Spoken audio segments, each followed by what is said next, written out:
Okay, so here we are back on our favourite bit of foreshore. Yay! And we're really psyched to find something, aren't we? Yeah, because you can already see two like stoneware ink bottles down in the water like right now. Yep. So we're very excited to get started. Possibilities are endless as usual, and let's just do it.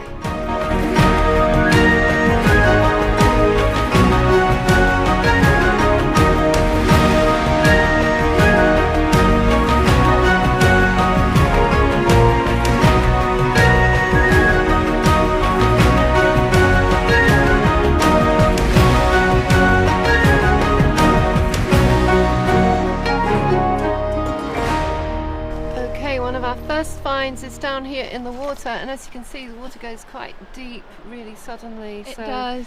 It's a bit precarious here right on the edge. But we're getting down there anyway. It looks like a little ink. Oh, it's a lovely little stoneware. Oh, it's a little stoneware ink. Oh, we love those. How cute. Oh, now there's another one that looks almost exactly the same up there, so I'm going to go and get that as well. Come on. Okay, let's go. Okay, on our way to the other stoneware, we've spotted a pipe bowl. Pipe bowl. So... Goodness, that water is chilly. Has it got anything on it? It doesn't, unfortunately, but still a nice little pipe bowl, isn't it? Fantastic. First finds of the day. Not bad. Great. Okay, Alex is making her way down. Be careful, don't go head first into there. Know. Give me your hands, give me your other hand. I'm good. Right. I got it. Got Yay! it. Yes, it's another one. The same. Oh, that's so cute. Two little babies. Little babies. Oh, they're lovely. And a pipe bowl as well. Fantastic. We love to find these little stoneware pots, as more often than not they bear the tiny fingerprints of children. A poignant reminder of the days of child labour, when children sometimes as young as 5 were employed in the potteries. This pot is no exception, with its tiny little thumb and finger marks forever embedded in its surface. I can see some beautiful bits and bobs down there. I can see a lead toy of some kind. You won't be able to see it. It's so difficult to see. Oh, you see it? It's like a wheel. Anyway, it's very difficult to see. It might actually be worth putting on the old waders, because we've never actually used our waders yet, and going down there.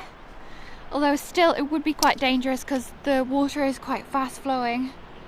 But anyway, we're going to stick to the foreshore from now on. Well, try and not fall into the river. Because no doubt there's already some great stuff lying above the waterline. What's that? Ooh, that's unexpected. That's a bit of slag glass. That's quite pretty, look at that. Slag glass. Probably from an ironworks. Let's have a look. It's a bit of an old window out of a shop. So unfortunately, there's now on this bit. Really sadly. But I did figure out that this actually has London. This old like shop window. Advertisement window. Can you see that? London. That might be quite cool to cut out. It's London and it's like blue, like London blue. Quite clearly, some people have been digging here recently, which has covered up some of the foreshore, but at the same time the next tide will wash away all the soil and hopefully leave behind the little goodies, so it's always good. There's lots of bits of bottle lying around. I found this lip of like this cobalt blue bottle. It's not focusing. Wow, look at that. I'd absolutely die to find a whole bottle like that. But there are a few little bottles here that the diggers have left behind. Little mini ones that I might take back with me. Little morning button. Oh, look at that. Yeah, it's got a cute little decoration on there, look. Oh, it's a leaf. I think it's a leaf, a little leaf decoration. Oh, that's cute. Love finding little morning buttons. We've got a huge collection of these little wee ones. Perfect. I've spotted something down here, not sure what it is. Oh, what is it actually? It's a little ceramic thing. I don't know, it sort of rings a bell, but I can't remember what it is. Interesting. Okay, can you spot the find? Can you see it? Get closer. You must be able to see it now. There it is. It's a little blue bead. It's just a little one, but it's beautiful. And this is a little stud of some sort, a button, but it's mother of pearl, and it's just falling apart in my hand. I'll take it anyway, see if it can be, any part of it can be saved. And here's a pipe bowl, and yes, it's a TW with a heart. But you know what? I never get sick of finding these. I love them. And we can do so much with them. Oh my goodness, can you spot it? Because it is the tiniest bead. I always say it's the tiniest bead I've ever seen, but this one. Can you even see it? Look at that. Have I got it? Yes. Look, it's teeny. But a bead's a bead. Found something strange here, and I thought it was a tooth, but there's wire stuck to it. And I think that has been a brooch. Look, there's the pin. And look, it's got some kind of tooth or something. That's a tooth, isn't it? I can't tell what that's made of, whether it's glass or a tooth or what, I don't know. Oh, that could potentially be interesting. It's definitely been part of some kind of pin or a brooch or something. That's cool. This copper alloy pin holds part of a pressed glass claw and was a cheap imitation of a lion or tiger claw brooch, which were popular in this period. It's made from uranium glass, and we think it was probably a cracker prize. I think I just found a bit of an odd looking arm up here, if I can get up here without falling backwards. Look at that. I think it is. Haha, it is, look. This little hand off a figurine, look. Would have been like that. Little arm. Might be able to use that as part of some kind of project, so put that in the bag. That's quite funny.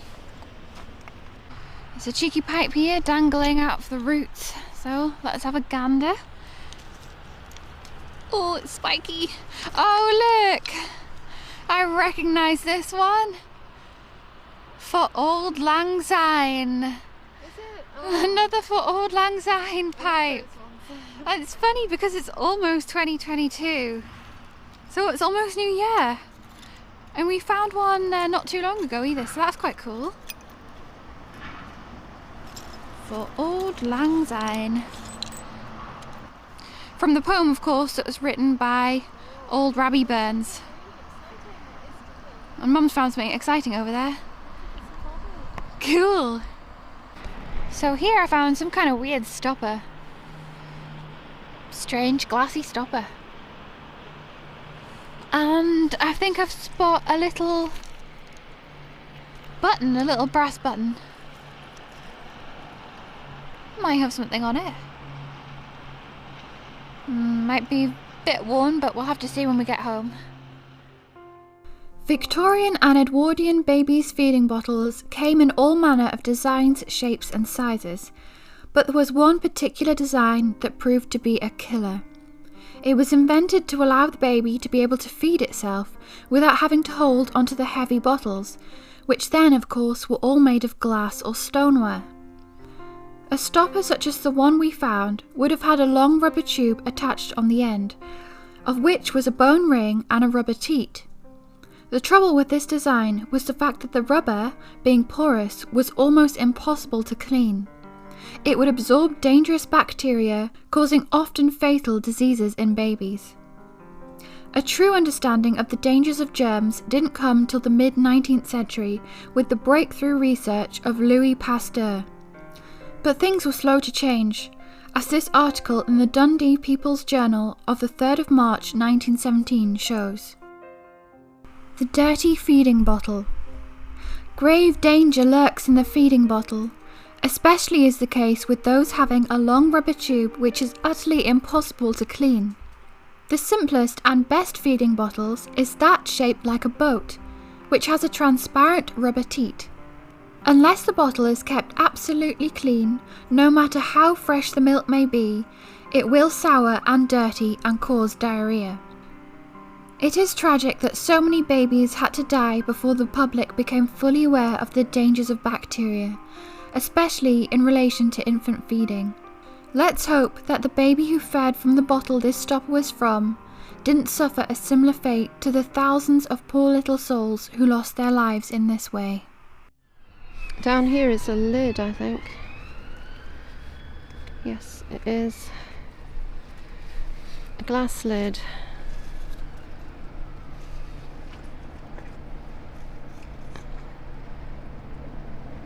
I can't read it. Oh, St. Helens. I've had these before.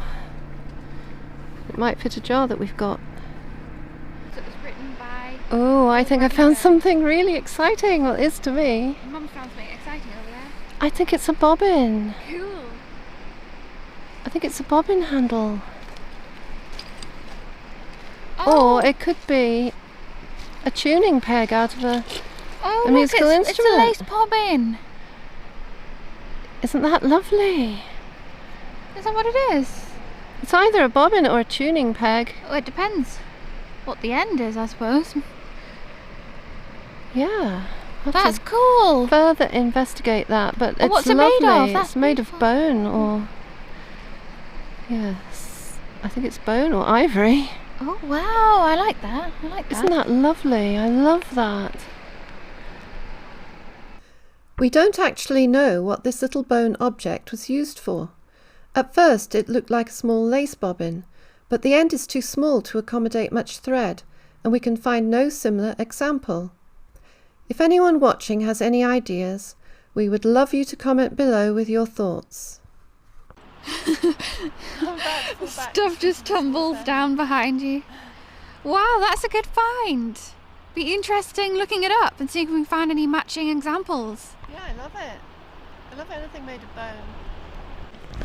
Okay, I found a tiny bead and I've lost it. There it is. Oh my goodness gracious me. That is so tiny.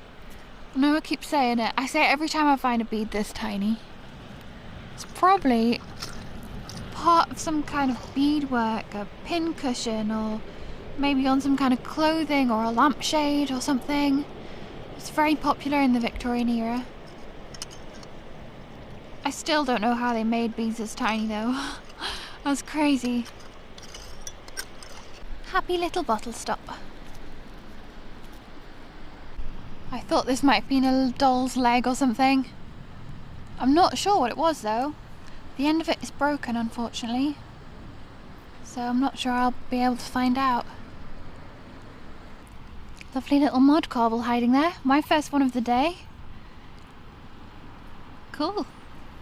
And up here, there's a little bottle sticking out, so let's have a look. Oh, it appears to be whole. Here's one of my favourite finds, a lovely copper nail, square copper nail. That will be made into something. And there's a tooth here, but it isn't human. Well, I wouldn't like to see a human with a tooth that big. I might take it though, because I like that one. I just saw this, but look at the other side. It's a little bit knackered. So under here there are some jars sticking out, so let's see if any of them are whole. Oh, I think this one is. As long as they don't have any big cracks in them. No, this seems to be good.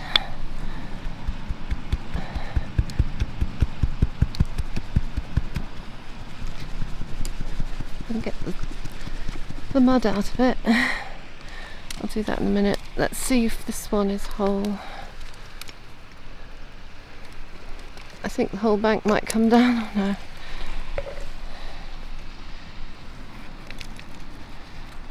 And that one's got a nasty crack in it, so I might leave it for someone else. But yeah, that's a good one there. I'm going to keep that one. And here's another jar. And it's a good one, so I'll take that. This is pretty. I don't know what it is. It's very light. It's just like stone, and it's light and puffy. I don't know if it's some kind of pumice stone or something.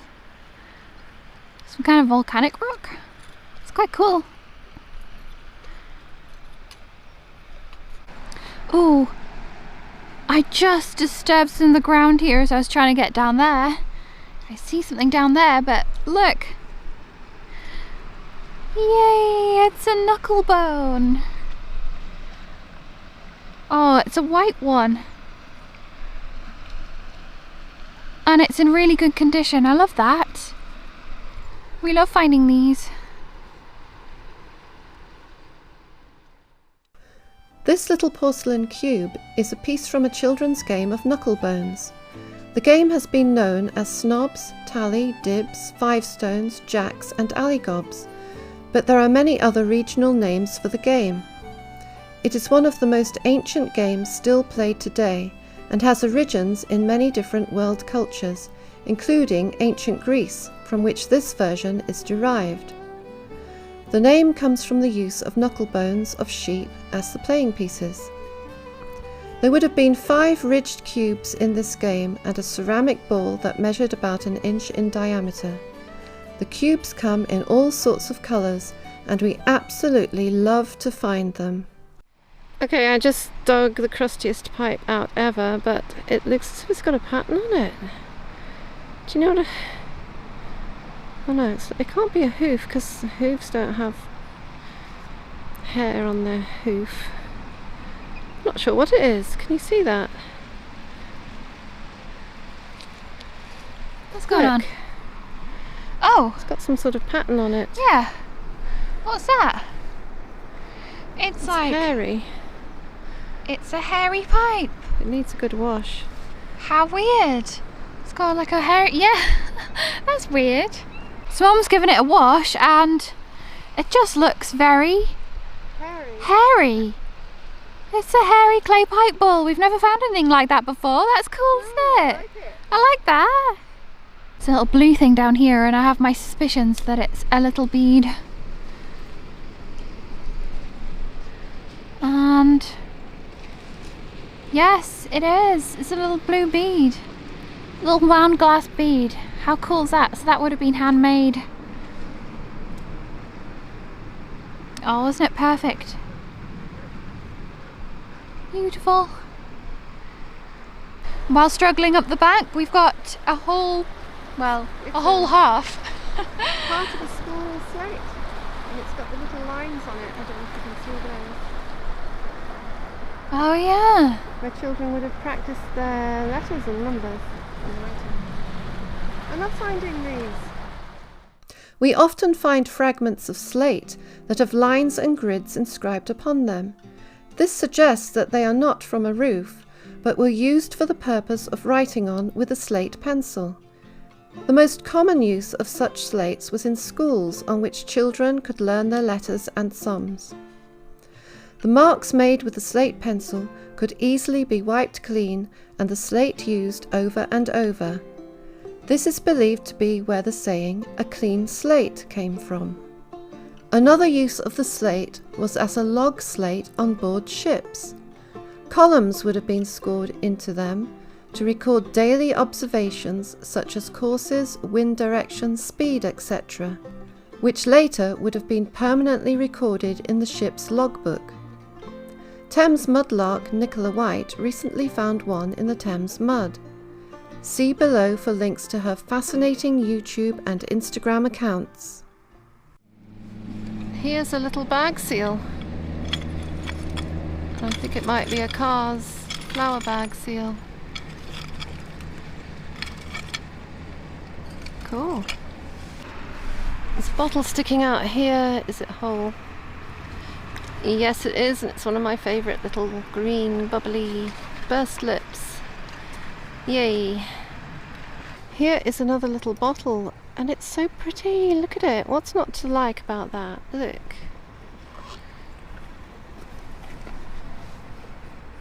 And up here above me, I saw this, and I think it's one of those royalty commemorative mugs, but it's a bit worn. I've no idea who that is. There's the red ensign there. No, it's the Union Jack and another flag. And the crown. Okay, so down here, I've just pulled up a little bead, and it's a little squash bead. And I think these squash beads were used for lace bobbins to stop your bobbin from rolling around. And can't do it with one hand, it's like juggling. And look! You recognise what this might be from previous videos? That is a beautiful piece of hematite. Look at that.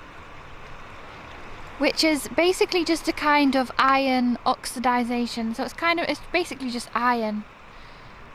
But it polishes up really shiny and metallic, so yeah, definitely keep a hold of that. It's a really cool specimen. Can you see it? Beautiful little gem, little paste stone. Oh, that's beautiful.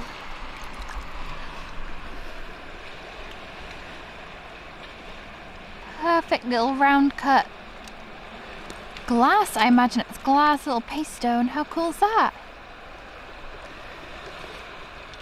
It's probably a bit Victorian, but it's very difficult to tell. Now, some people assume a lot of these are Georgian, but it's so difficult to tell. It could come from any age. They still make glass paste stones today. But beautiful little find that we might be able to use in some of our jewellery. So it looks like Mum's found a whole cod neck, intact cod bottle neck. With the marble still inside. How cool's that? Yeah. And it's still got the rubber seal as well.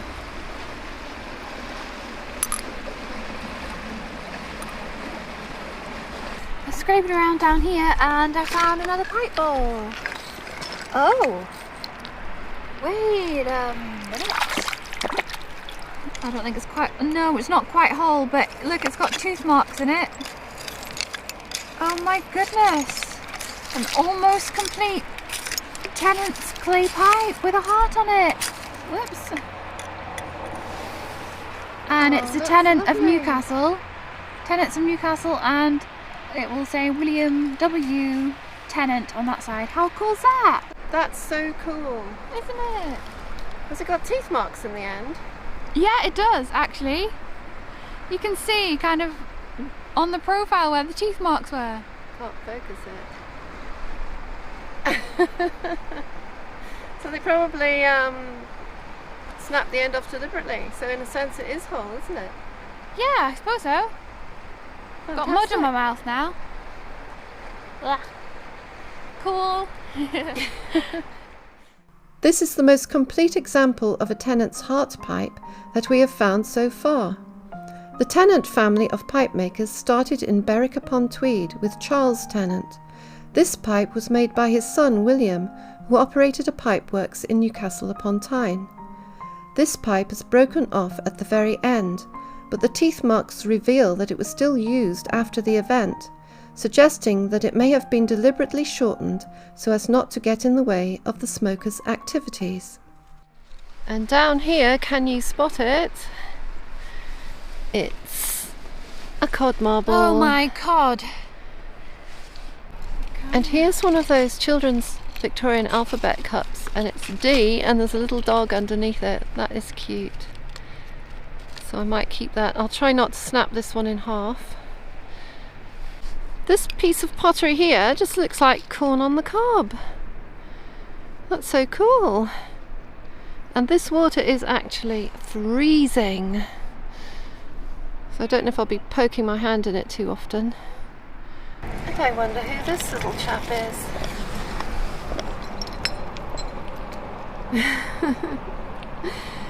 Look at his face. Here we have two pottery sherds from children's cups. These cups were very popular in the 19th and early 20th centuries and often depicted letters of the alphabet and nursery rhymes with accompanying illustrations. Alex has just found something else and she thinks it's a whistle. I think it's a little whistle. Look, it's like it's got decoration on it. Can you see that? Give it a wash. Let's see if we can blow it.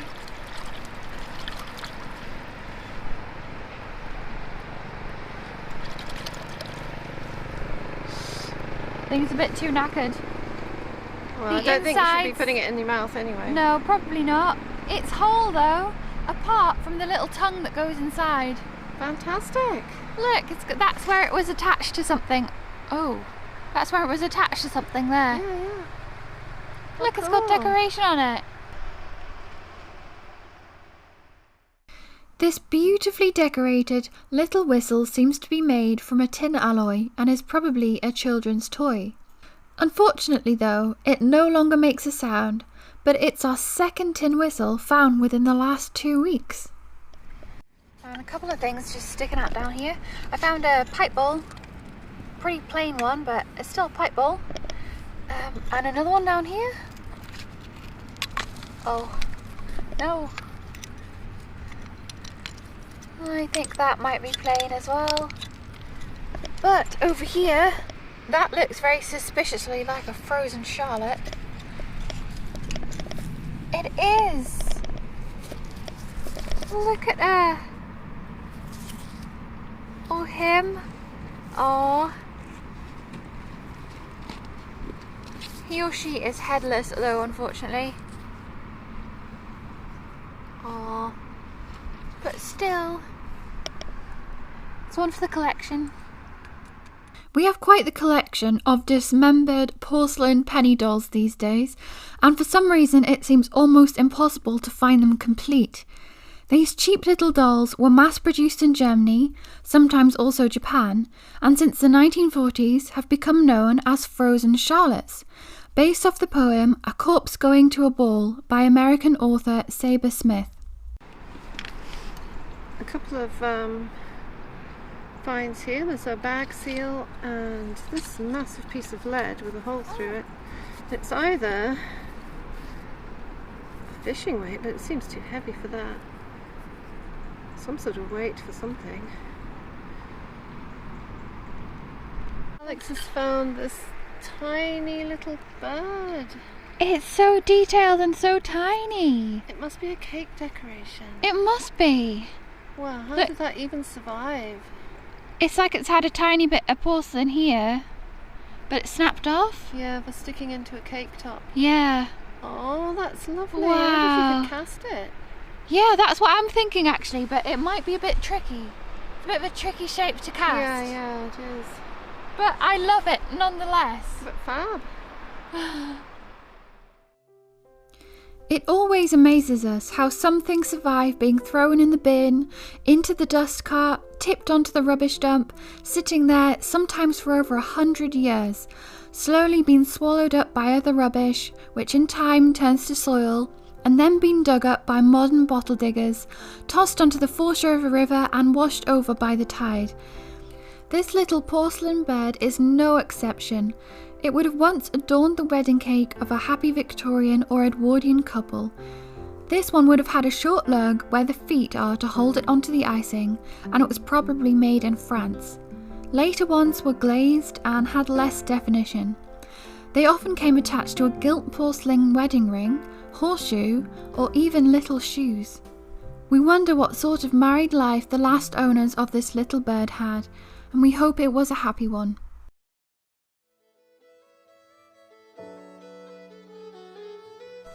Here is this week's table of treasures, from bubbly bottles to cod marbles, pipes and beads, all helping us paint a picture of the real lives of ordinary people from times gone by. You can help us pick this week's treasure that will adorn 2022's Window of Wonders. Comment below to tell us which item you would like to see displayed in the window, and the one with the most requests will be placed there for the year.